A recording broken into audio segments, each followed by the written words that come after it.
There's also a First Doctor lookalike story. Is there really? Yeah. Wait, which one's that? Do you want me to tell you? No, I guess not. It'll be a secret surprise. I guess so. Is it like in the Dalek stories where you don't see the lookalike until the very last scene of the first episode? I don't remember really. I always say this, but I always forget that the Daleks are in a Dalek story until I see them. That's funny. It's so you're the one. I am the one. You're the one they're doing that for. You're the one whose benefit that is happening for. Yes. Yes.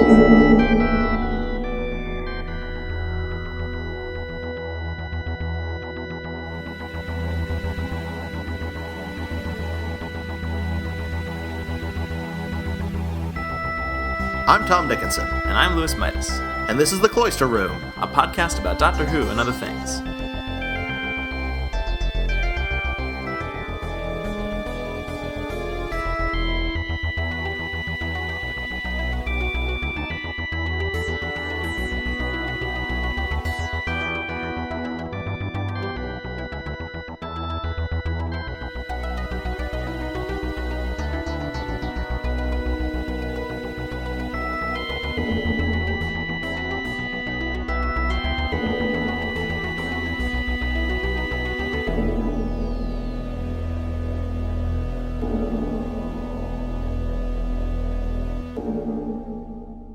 The Enemy of the World.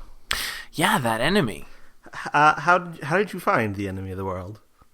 I loved it. I love it too. Oh, good. You know, I'm glad we're on the same page about this. This was a very much an overlooked story for a very long time. Yeah. People didn't think very highly of it. Really? So what did they not? Where were their thoughts if not high? The thing about the season it falls within, season 5, is it's called by fans the Monster Season. Okay. Because there are 2 Cybermen stories. All right. 2 Yeti stories. There's a story with evil mutant seaweed monsters, evil mutant seaweed monster thing. Okay. And then there's this one, which is this weird James Bond pastiche, right? Where Patrick Troughton does a bad Mexican accent. Or an okay, kind of vague foreign accent, but yeah. So I think, and the fact that you couldn't watch it, or you couldn't watch most of it, kind of gave them the impression that there's not much to say about this one. It's just kind of middle of the road. But I mean, even when I first watched the recon of it, I was like, no, this is something quite it's quite out of the ordinary, and I do like it a lot. One thing though is the only episode that survived previously was episode 3. Uh-huh. And because of this, like, one of the highlights of the story that everyone always talked about was the chef. So they would think of this as that story with the chef sometimes. Well, I mean, that's kind of like how the Discontinuity Guide refers to it, for instance. Like, in their paragraph on how good the story is, like, the primary thing they talk about is the chef. I did notice the chef, and I did like the chef. He is a great character. He is. He really is. He's just not confident at all in his cooking, or he just likes to, I don't know, just make fun of his own cooking or whatever. He's never happy with anything, and he's just it's a fun character. Yeah, and he's only in one episode, and that happened to be the episode that we got. So that's true. Yeah. Yeah. If you were to just watch that one episode, and that be your only exposure to the Enemy of the World, you'd think that the chef is like this major character who's just kind of. But yeah, it's funny because I didn't even really notice that they sort of introduced this chef character halfway through the serial, and then he's never seen from again. And I mean, to some extent, you don't need to see him again. He's obviously not doing anything, but it's weird. I don't know. He is quite a character. Yeah, I mean, he's one of the very few regular people characters in early Doctor Who, and that's now kind of like a staple of Doctor Who, that you kind of, the Doctor gets to know the regular people. But he is he's one of the very few like regular people who's not really involved in the plot, but takes up a significant amount of screen time in one episode. Yeah, and it's kind of nice to see that. I don't know, but it did kind of like, it did sort of add more I don't want to say like realism, but like it sort of grounded you more in the story and the world, and like, hey, there's this grumpy old chef and he's making meals and he's just all this stuff is happening around him. And it's just like there's this, I don't know, it's interesting. And it's funny though, because this was a 6-part story, and I don't feel like there was ever really like a slow moment in it. No, it's paced very well. Yeah. And so, there's all this stuff going on, and at no point did I feel like, well, this could have been cut out, because I mean, like, all of it was either very entertaining or very exciting or just very interesting. Yeah, it's kind of funny too, because I mean, you have these two different characters who are played by Patrick Troughton, and one of the things is like, okay, when are they going to meet? Mm-hmm. And they don't meet until the very end, and it's very brief when they do. But even though they're kind of delaying and deferring and like padding it out to prevent you from ever getting to that moment, it never feels like it's dragging or they're spinning their wheels just to stretch a 4-part story out into a 6-part story. Yeah. I mean, there's a lot of stuff going on and a lot of, I don't know, intrigue and betrayal and stuff. And it's just, it's interesting. And, there are a lot of characters that get introduced. And, it kind of takes the time to let you get to know all of them, I think. I don't know. I liked how, like, the Bruce character, he sort of started off as being this bad dude, and then he sort of came around at the end. I thought that was kind of cool. That's not something that I typically think. Like, I mean, to be honest, that was something I didn't really see coming, was that he would turn out to be this reasonable person. Whereas Giles Kent turns out to be, the madman who's been in on it from the start. Yeah. It's very interesting. So yeah, I mean, like, there were enough twists and stuff that sort of kept me interested in what was happening and stuff, and it was all very interesting. Yeah, I think my favorite twist is the twist where, Salamander goes into the records room and he locks himself in, and you're like, well, I don't know what's going on here. And then, like, all of a sudden the story takes this really, really strange left turn into being like a completely different sort of story. He goes underground, and then there's this whole group of characters that we'd never met before. And this is like in the latter half of part 4, I think. Yeah. And he just sort of, you sort of get all of this like new stuff that gives you a new perspective on what we've already known. Yeah. It's almost like, it's almost, you kind of half expect there to be like the Dharma Initiative, like down there or something. It's just, it's so unexpected and weird. I don't know, it's just really fascinating. And that also, the fact that he's like keeping this team of scientists buried underground made it, that was the point at which I guess I kind of picked up on it before, but at that point I was like, well, this is, Salamander, this guy's like totally a Bond villain right here. Oh yeah. And I mean, like, I guess I could have picked up on that from the start with the whole megalomania thing, but that was the moment where I was like, wow. But yeah, now I thought this whole story was just really interesting. Yeah, it's just, I don't know, like there wasn't a minute when I was like looking away from it, looking at the clock, like reading my email on my laptop. I was pretty much glued to it the entire way through. It's really good. It's just very good. Yeah. And there are a lot of things that, I mean, I liked it well enough when I saw the reconstruction a year or two ago. And my opinion was like, this is a little better than people give it credit for. But there are a lot of things in it that it's like seeing it for the first time. It is seeing it for the first time. But there are things in here that I had no idea were as good as they are. Like, some of the action stuff is really good, and the people underground. When he goes underground, like, I was seeing a couple of blurry photographs sourced from like a VHS tape, a copy of a VHS tape that made its way onto the internet through dubious means. And so it was like I could barely make out any kind of visual sense of what was going on. But now here's like that whole world coming to life. Yeah. And it's funny because I feel like I may have expressed this desire before, but I kind of want to go back and watch the reconstruction now that I've seen the actual thing, so that I can kind of compare and, sort of see what people had been missing until recently. Because, that is kind of cool that we've gotten it back. And it makes me retroactively grateful that we got it back, because this is, I don't know, I'm glad we got it back so that I could see it. Yeah, and part 6 we actually got back twice. That's right. Because Ian Levine found an extra copy of it just a few months after the Philip Morris find was announced. So now was do we know if like Ian Levine's copy was better or anything, or has anything like clearer or anything? I don't know how these things work, but because what we got, I imagine, was just the Philip Morris copy. Well, with the exception of episode 3. So episode 3 was... Were you watching the copy from iTunes? Yes. Okay. So, well, first of all, there's the original episode 3 version from a few years back. And I don't think they did anything new to it here. But the other episodes are all film transfers, so they haven't been vid-fired. Oh, okay. So they've only been partially restored in the version that you see on iTunes. Right. And then after that, there was a DVD release that had additional work done on it. So there is a DVD that's available. I don't know actually whether it's available in America right now as of this talking. But I do know that it is like a better picture quality than this version. I just wasn't interested in paying money for it again if there weren't going to be any special features and stuff like that. Right. So while they were doing that DVD restoration, while they were at work on that, I mean, that's when Ian Levine's copy surfaced. So it is typical for them with these 60s stories, if they have more than one copy, to sort of source material from the best of each. But I haven't heard anything about whether potential further improvement is possible based on the Levine copy.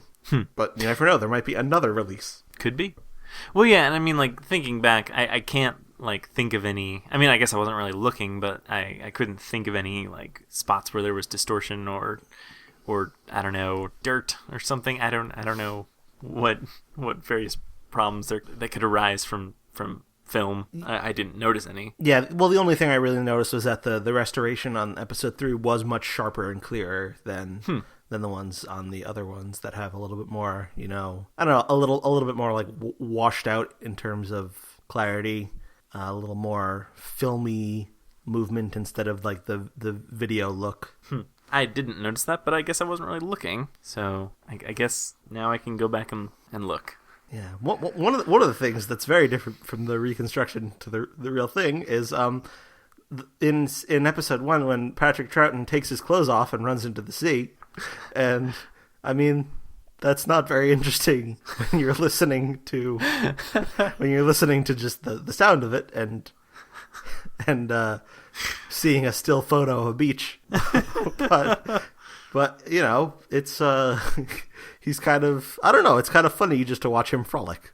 Yeah, he's definitely frolicking. You get a very good sense of that. Yeah, it's kind of funny though, seeing Patrick Troughton just be this ridiculous like kid almost, and Jamie and Victoria are just kind of like standing there just yelling at him to not do that, and he's just doing it anyway. And it's just kind of, I imagine that would be hard to capture on a recon. Yeah, it's one of those things you can't really do on audio. Yeah. But yeah, once again, I'm glad we have the opportunity to see this. Yeah, me too. And it's also only chronologically 4 years from now, like 4 years from the current year. Yeah, and what's crazy? No one knew that. Because that's only, you can only tell that from visual cues. Well, right. Which I don't know. There's this one book called A History, which attempts to put in chronological order in terms of like the history of the universe in Doctor Who, in all of its alternate versions, just starting from like the Big Bang and ending at the end of the universe.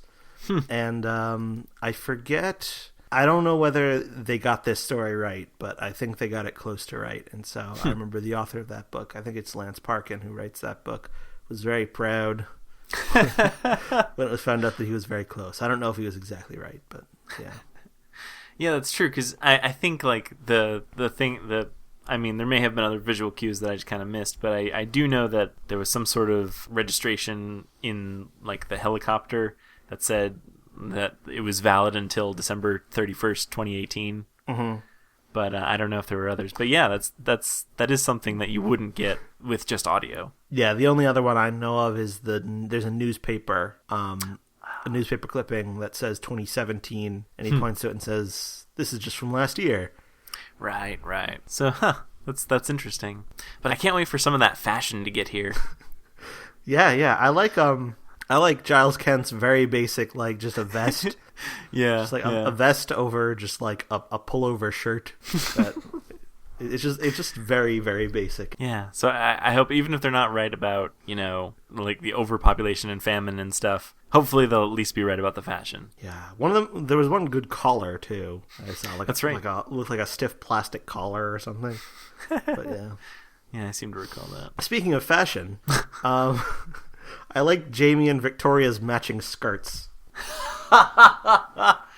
Yeah, that's real cute. They both have plaid on, and it looks very similar. I mean, we can't see the color, so we don't know, but it looks similar. Did you think that caused tension in the TARDIS where when they were getting dressed, and they both came out of their rooms or whatever, and they were both wearing plaid skirts, and like, well, one of us has to change. I would have liked to see that. I want to believe that happened, and then they just couldn't, and then I'm sure everyone they met, was kind of like awkward around the idea that there were these two very similarly dressed people, and maybe this is some kind of uniform, and they just didn't know how to react. I don't know. Mm-hmm. So what did you think of Troughton's performance? I liked it. Obviously, I liked him as the Doctor, but I also liked him doing his salamander thing, and it's funny because, I don't know. I mean, like, these two characters look shockingly alike. They could impersonate each other. That kind of thing isn't exactly new, but it's done in Doctor Who on a couple of other occasions as well. Oh, really? Yeah. Yeah, well, you got to figure there's going to be some repeats there. But yeah, I knew that they were both played by Patrick Troughton, obviously. But I thought Patrick Troughton did a very good job of being different, doing the two characters differently, and obviously the accent helped quite a bit, but yeah, it is kind of a silly accent. Yeah, and I mean, it's a little bit uncomfortable with like the blackface kind of thing. Like, blackface is maybe a strong word for it, but he does have like makeup to darken his skin, which isn't something that they probably do nowadays. No, probably not. But I also think that, like, even though the accent is silly and there's that kind of uncomfortable aspect of it, like he's not a stereotype. Salamander isn't. He's like, it's actually like a very nuanced performance of like Salamander versus the Doctor pretending to be Salamander. And there were a couple times where I didn't know which one it was. Well, yeah, and I just wasn't sure. Like, there's this one scene where, the Doctor is pretending to be Salamander, and then says he's the Doctor, but I'm like, wait a second, is he? Did I miss something maybe? But yeah. Yeah, and that fooled me too. Of course, I wasn't at that point. I was kind of instantly suspicious, and I don't know why. I mean, I guess it's just a case of characters not really being self-aware. But like, the instant, in my mind, if I ever encountered this in the real world, I don't know why I would, but if I encountered two people who were shockingly similar in appearance, I would instantly always be suspicious of both of them, and I just feel like more characters should do that. But anyway, I was instantly suspicious every time I saw Patrick Troughton on camera that maybe this was or was not Salamander or the second Doctor. But no, he had me fooled at points. Mm-hmm. But yeah, it is very, very good, and I think he has a very different. It's not just the voice, but there's also like a very different physical set of mannerisms between Salamander and the Doctor. Like, the Doctor has this like childish innocence to the way he moves, and he makes these like weird faces, and these like gestures, whereas like Salamander just kind of slumps and scowls and stuff like that. So yeah, the two characters are very distinct that way. I like that. Mm-hmm. I think Patrick Troughton did a very good job. Speaking of like just being completely not self-aware or just not aware of what's going on, I mean, like, that one guy, Fedorin, I think was his name, or Fedorin or something. Mm-hmm. What was it? It was I think Fedorin is right. Fedorin, yes. So it's Fedorin. That I kind of thought Fedorin was kind of dumb because all right, so he couldn't poison that one guy. Denish, right? He couldn't poison him. Fine, I get that. But then he goes Salamander. And he's like, I can't do it, and so he hands Salamander back the poison. And then, he just kind of goes and sits down. And, Salamander has his back to him. Then he turns around and hands him a drink. He's like, it's okay. And I just, how dumb do you have? I mean, like, I didn't feel sorry for him after that. No. You know what? If he couldn't just display that basic level of self-preservation, you know what? He deserves to be poisoned by Salamander. Well, I mean, he was kind of dim, I feel like, to begin with. I mean, you have that scene earlier where Faria, his Salamander's food taster, is kind of screwing with him about whether, it's poisoned or not. So I think he's sort of, I mean, it's kind of established that he's a bit of a dummy in that sense. Yeah, that's true. And I suppose that makes sense because Salamander's goal was to get someone who he could easily manipulate into power. Yeah. And so I guess that makes sense because Fedorin's definitely weak-willed, I guess you can say. Yeah. Speaking of the scene where he tries to poison Denish but can't bring himself to, I thought it was kind of funny how they kept Denish in the corridor. And their explanation for why was like, someone asked them, why is he being kept in the corridor? They said, it's easier to guard him here, which doesn't make any sense. But they obviously couldn't afford a prison set. So it's kind of like in the Ark where there's a security kitchen that all the prisoners are kept in. They just have to make use of whatever sets they can. And, it was a nice corridor, so they might as well use it. Yeah, I the thing I like most about this episode is how the corridors really shine. They're really given a chance to sprawl out and be corridors. Oh, yeah, and much like, Patrick Troughton has the opportunity to play multiple roles, so too does the corridor. That's right. Gets to be a prison and just a thing people walk along. Oh, yeah. Yeah, it does that so well. Such a nuanced performance. Indeed. Obviously, I haven't seen that many, but I think that this is probably my favorite Patrick Troughton story. Which ones have you seen? Well, I've seen the War Games. Okay. And I've seen... I guess I've seen The Evil of the Daleks. In reconstruction format. Right, as best as anyone can. And I guess you could count the 3 Doctors, maybe? Oh, and, yeah. And the 5 Doctors, I guess. That might be it, though. I'm trying to think. I don't believe I've seen any others. You didn't see the Tomb of the Cybermen, did you? No. That's probably true, then. I have no reason to doubt you. But yeah, so I think this is probably my favorite. Well, that's fair enough. I mean, between this and I mean, Evil of the Daleks I also like quite a bit, and the War Games I also like quite a bit. But you know what? I think this might actually be my favorite too. Well, there you go. And you've seen more than me, so my favorite among those, and maybe my favorite overall. I don't know. Oh, okay. It was one of the most held up as like one of the best stories of the era is the story after this, The Web of Fear. Oh, right. Which kind of had its reputation downgraded a little bit. Oh, really? By being revealed.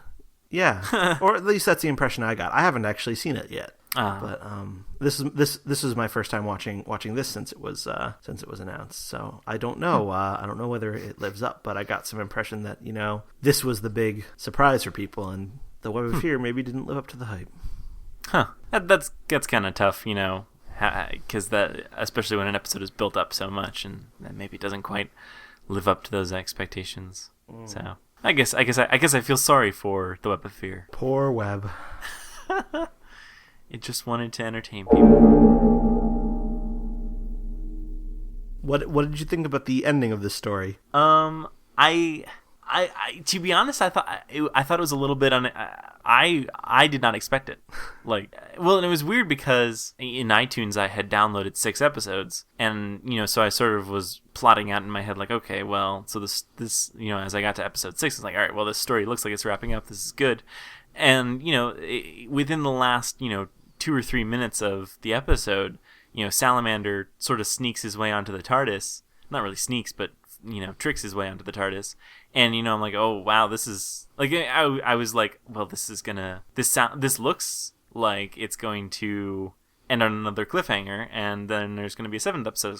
So I was kind of looking to see, like, had I just not downloaded the 7th episode? Was there a 7th episode I just missed?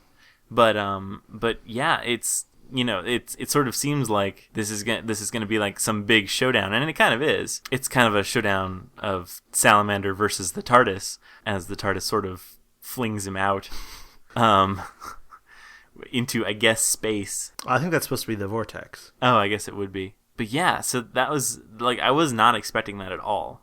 If anything, I was expecting another 20 minutes of Jamie and Victoria dealing with Salamander, but yeah, no, that was just, yeah. It kind of ends in a rush. It kind of does. In fact, I think the whole last episode is maybe a little bit rushed. Yeah. With regard to what's his name, Bruce kind of arrests Bennick, and I'm not entirely sure why Bennick's been arrested at that point. Yeah, actually, that's true. Like, that's not really explained to me. Like, they're trying to break into the record room, and they're just not able to, and then eventually he just kind of turns around and arrests him, unless there's something I missed there, like some reason for it. But yeah, I feel like they do rush a little bit through the last episode, and then it just ends very abruptly, and it does end on what you might call a cliffhanger, because the next episode does pick up where this leaves off, with the TARDIS door still hanging open and them still clinging on for dear life. That's how the Web of Fear begins. Oh, interesting. But I mean, the story is really over at this point. So they just let a little bit to sort of tantalize you into watching the next episode. And I'm sure it worked. And I might do that. Yeah, because like I said, I haven't seen the Web of Fear in its recovered form yet. So neither have I. I will probably wait until it comes up in the randomizer, but I don't know. Mm-hmm. I mean, I did get the sense that it was kind of rushed, but I mean, in a sense, I kind of appreciated that, because it is. I mean, it is a 6-episode long story, and I mean, like, I'm sure if you're watching it on a weekly basis like it was originally transmitted, then that's not so much of a big deal. But I was ready for it to be over. I mean, as much as I did like it, I was ready for everything to wrap up, and so I kind of appreciated that it was wrapping up so quickly. Mm-hmm. Although it is, there is something to be said for the not quite explained bits, like why Bennick was arrested and things like that. I guess, whatever. But maybe it's explained better in the novelization. Maybe. I feel like if you're gonna have a novelization, I mean, obviously at the time, the novelization was the only way you could experience the story, or at least I imagine, because I don't think they had home video. Not in 1976 when the novelization came out. Well, there you go. But yeah, so I'm sure at the time it was there were probably purists who would want the novel to follow exactly the plot of the story and never deviate, not even one bit, not even for explanations for why characters were arrested. But if you're gonna have a novelization, you can afford to put those bits in, and you don't have to worry about cutting things down for time. And so I like to think that they would cover that. If only there were some way of finding out. If only. But as you know, all the novels are now lost. All the novelizations have been wiped. And written over with other novels. Yes. So we will never know. If only Ian Levine would make a reconstruction of them. He could animate them. He could hire the original writers to come over to his house and write the novelizations again. Although actually the original writer of the Enemy of the World novelization was Ian Marter, who also played Harry in, like, the Fourth Doctor's companion Harry, and is no longer with us, so he can't do that. But oh, that's so sad. Yeah, I guess Ian Levine will have to find some other way to write that novel.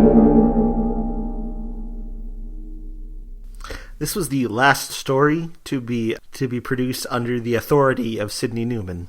I know who that is now. I mean, I guess to some extent I always knew who it was, but now I have a very clear picture of who he. I mean, I have a caricature of him that like chews on cigars and goes pop pop.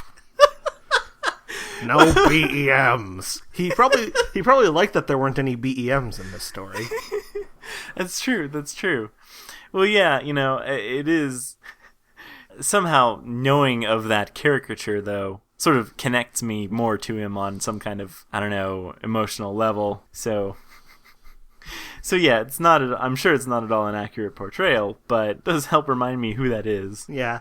It's kind of funny because, basically after this, he left to go on to do other jobs. But it's just kind of funny to me that in the middle of a season that's all about monsters, there's this one story that's Sidney Newman's last story that he oversaw as the head of drama. Well, he didn't directly oversee it because he was the head of drama at BBC and not on the floor working on it, obviously not. But it's this one story that's probably the closest to his original vision of what Doctor Who would be like. Yeah. Well, maybe that was it. He felt his work had been done. This episode was Bug-Eye monster free, and he felt, you know what, I can finally move on now.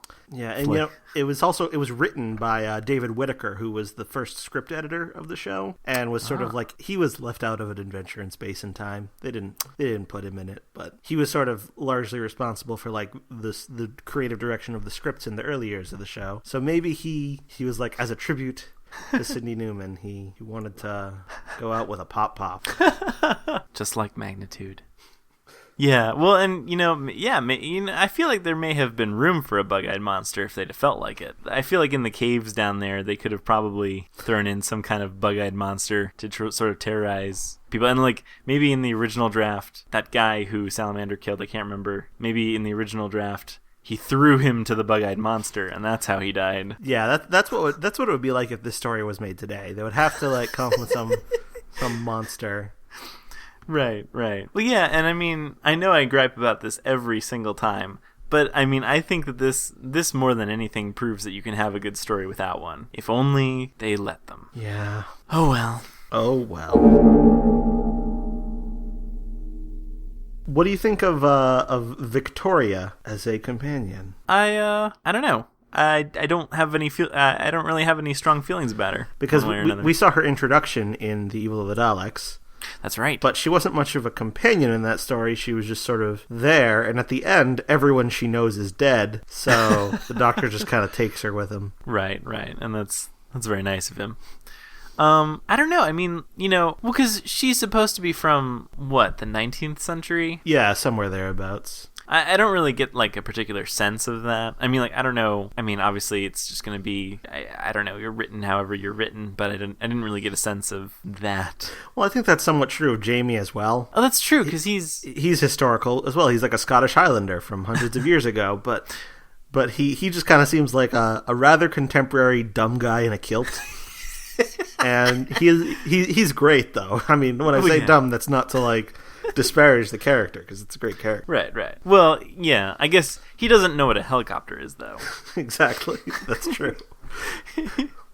He expresses some confusion about that until the Doctor describes it as a primitive flying machine.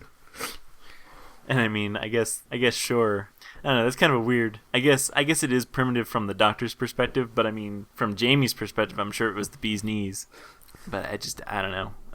He also calls it a whirlybird. Whirlybird. Yeah, that couldn't possibly help. That probably just confused things all the more. So I guess Victoria somehow knew what a whirlybird was. Possibly her steampunk father invented one. Could be. Yeah, I think that basically Jamie sort of exists to be the dumb tough guy who's also super loyal to the Doctor, and Victoria's entire purpose is to be put in peril. Was she put in peril much this episode? Oh, people point guns at her and stuff like that. I guess that's fair. There's a lot of gun pointing going on. Yeah. It's hard to remember. Well, yeah, there are a lot more guns in this than you're usually used to seeing in Doctor Who. Yeah, and actually it was funny because I don't know why, but I was a little bit surprised by the amount of gun violence. Salamander actually does shoot a dude and it's on camera. Yeah, but some of it's kind of dumb looking.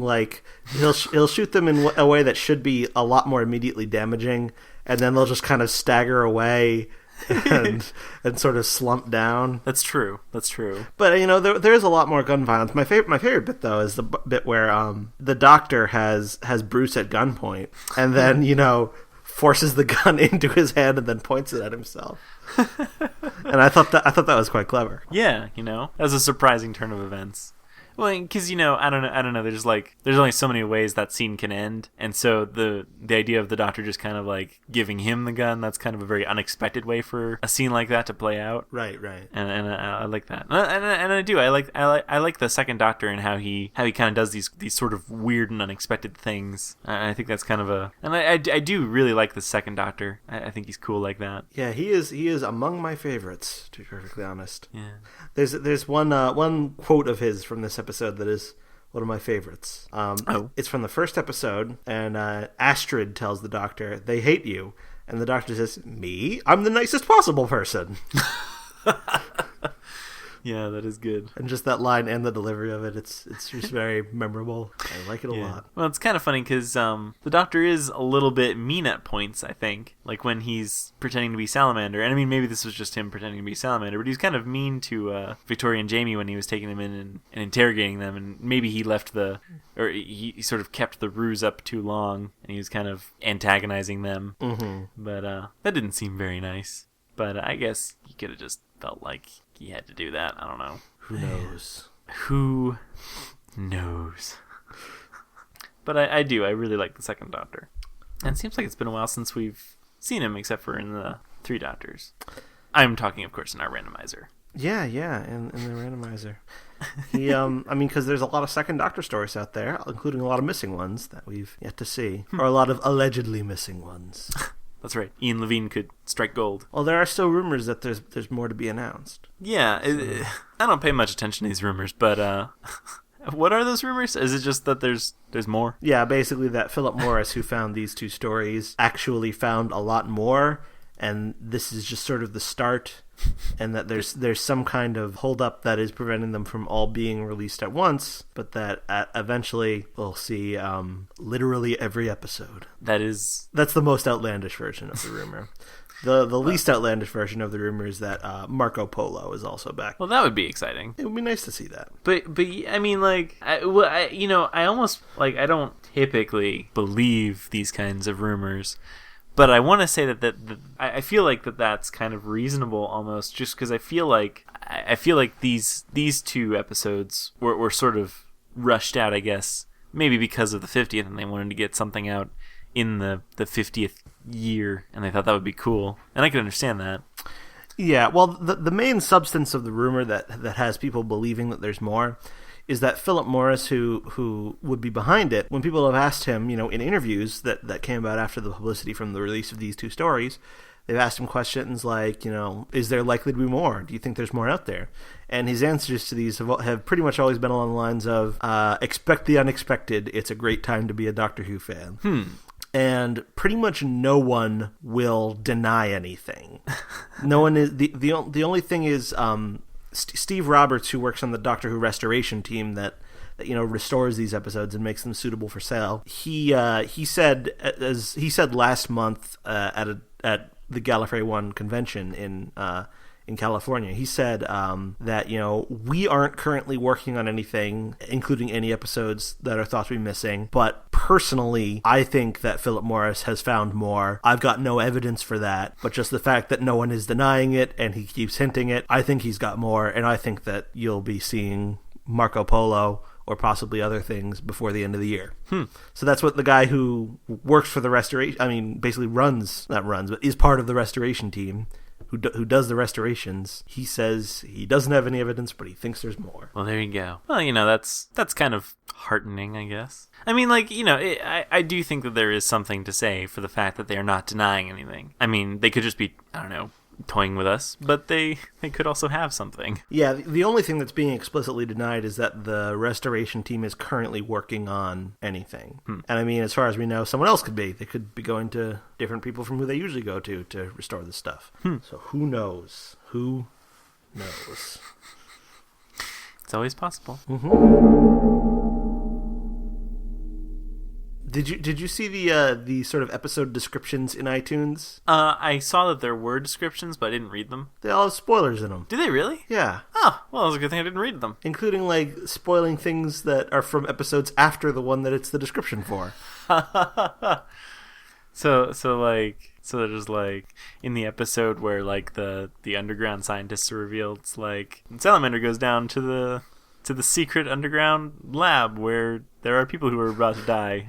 Well, I didn't pay too much attention, but I noticed that on the description for, like, episode 3 or 4 or something, it says, like, the traitorous Giles Kent has been working with Salamander all along. What? And, like, he tries to explode the base.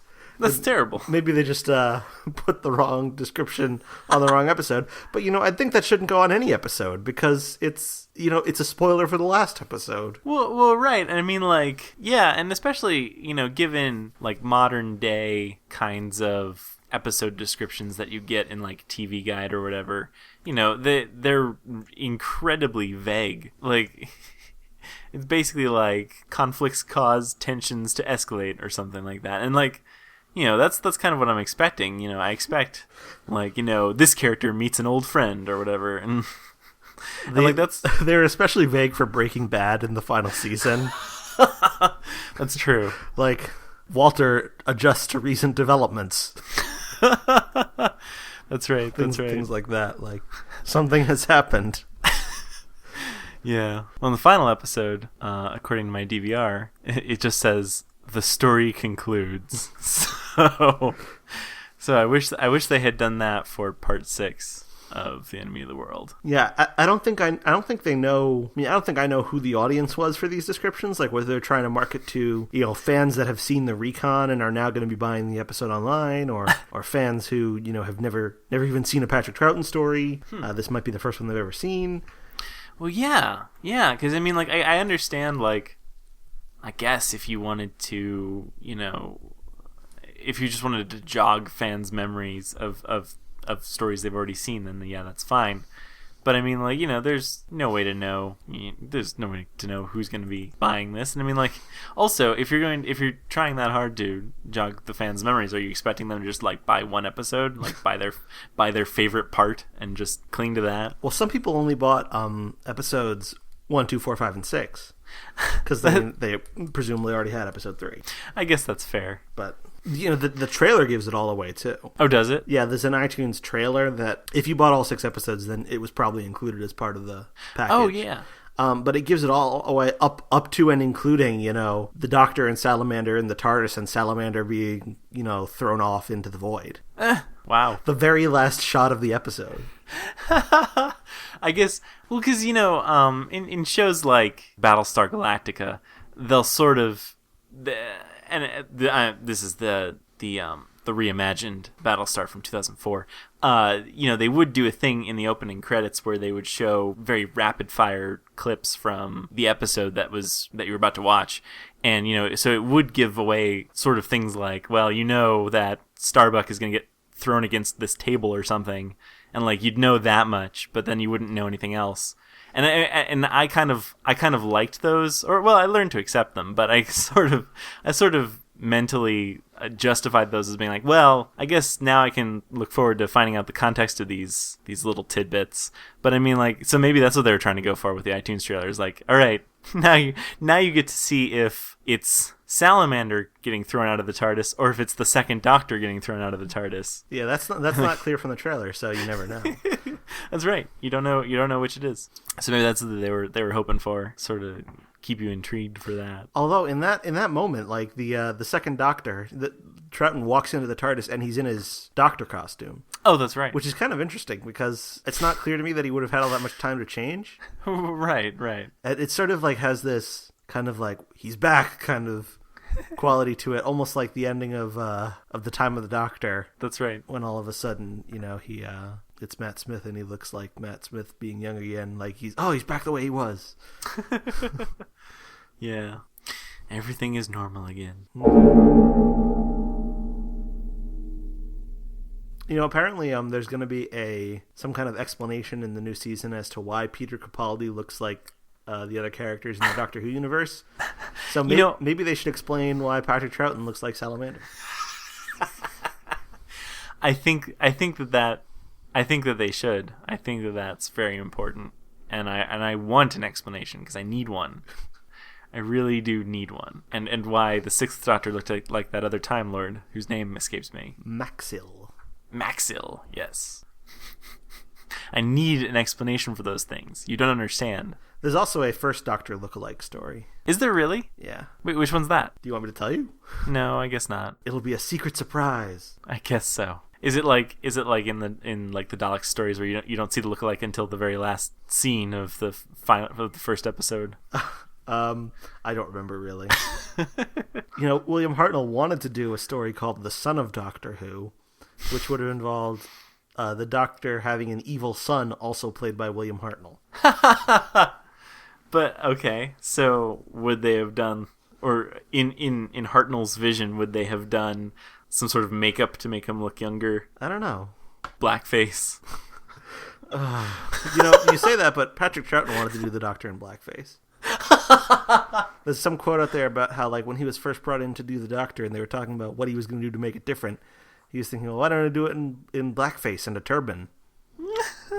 I'm glad they didn't go that route. Yeah, I am too. Although, if he had done that, maybe there'd be less of a controversy nowadays about casting a black actor to play the Doctor. It would be a very different conversation, let me tell you that. Yeah, no. Yeah, so I don't really approve of that idea. Another kind of funny thing about Troughton, it kind of like this story, the whole idea of like he's got the people on the surface that he's trying to lead, and then he's got the people underground that he's trying to lead. Kind of reminds me of his real life family situation. So you think maybe this was an allegory just for Patrick Troughton? And this is Patrick Troughton trying to work out some personal stuff. It may well have been. Maybe that's why his performance was so good. He could personally relate to both characters. Mm-hmm. Something just doesn't really seem right, wanting to play your own son. I don't know. It's just something about that. Maybe you're right. Maybe that's not okay. I don't know. It's just something about that just seems wrong. I mean, wanting your son to play your son, that's just nepotism. That's fine. Yeah, it's just plain old regular nepotism. But wanting to play your own son, that's something Freudian, probably. Quite possibly. Or would you be playing your own father? I don't know. Both. I guess. That's just, yeah. I just don't know. Hey, Lewis. Hey, Tom. What was, I was expecting like, hey, or like, yep. I wasn't expecting you to. No, I don't know. I'm committed. Oh, I'm committed to replying. Oh, good. Well, hey, Lewis. I'm not doing it again. I think it's time to select a story to watch at random. After what was it? What was I don't even know. That thing we just got done talking about. What was that though? Hey, beats me. Hey, Lewis. Oh, are you okay? Are you okay? You nearly killed me. Where were we? Yeah, hi, yes. Do you think that we should randomly select a story to watch after The Enemy of the World? I do. Then I'm gonna. All right. Let's get this happening. Let's make it be. All right. The random selector is doing its magic. It's working hard. Oh, is it? The next story we watch will be The Girl in the Fireplace. Ooh. A Stephen Moffat classic. It seems like we've gotten a disproportionate number of Stephen Moffat stories in our randomized selection of, at least of New Who, that is. You may be right. Actually, that's probably not true. Well, it's... I don't know. Well, I guess it just seems odd because we've gotten Blink and also now Girl in the Fireplace. Okay, maybe it's not... Well, it's not that disproportionate. Yeah, I don't know. I mean, we also did the Sontaran Stratagem. Right, and also The Next Doctor. Yeah. Still, though, 50% of 10th Doctor discussions. Out of a sample set of 4. Yes. I don't know. I guess it's not actually that unusual. I don't know. I don't know how sample sets work. Anyhow. So, The Girl in the Fireplace. I already own that one on DVD. Me too. Some of my DVDs don't work anymore, though. Oh, really? Yeah, they're just all old and scratched. Ah, man. You should get the collector's Blu-ray or whatever, the upscaled. I haven't heard all that much about that, but from what I've heard, apparently they look okay. Really? Yeah, I've been trying to find reactions to it, but it's kind of hard because it was like limited edition and also very expensive, so a lot of people just didn't buy it. Understandable. But eventually I think they're gonna release the individual seasons. I feel like they might be able to. I don't know what they did. I guess they also don't have as much money, but like for like Star Trek: The Next Generation, they're cleaning those up and putting them on Blu-ray. And I don't know if those were filmed on, but I thought they were filmed on tape. So I don't know. I think those might have been done on film. Really?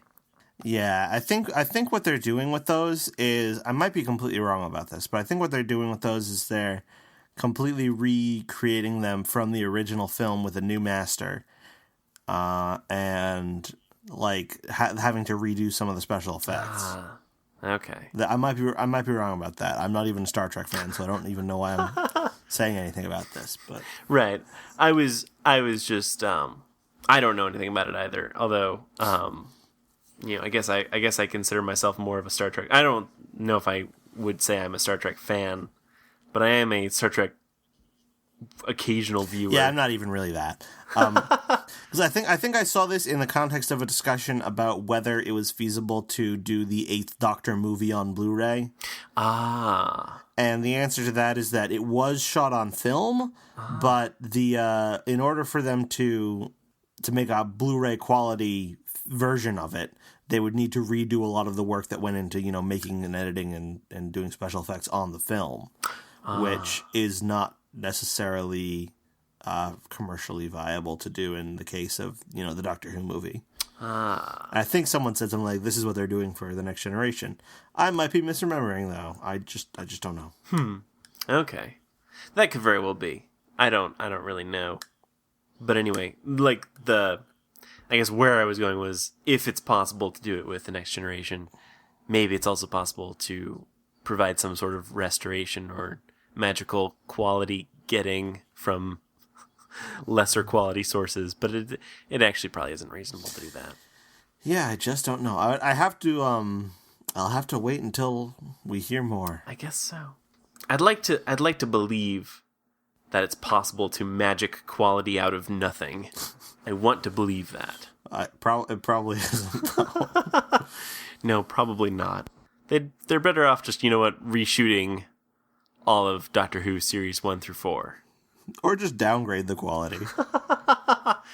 Yeah, turn it back into like, I don't know, just like the 320 by 240 or whatever that like YouTube used to be. Like, yeah, go for that. That would reflect how I first saw many of those episodes. There you go.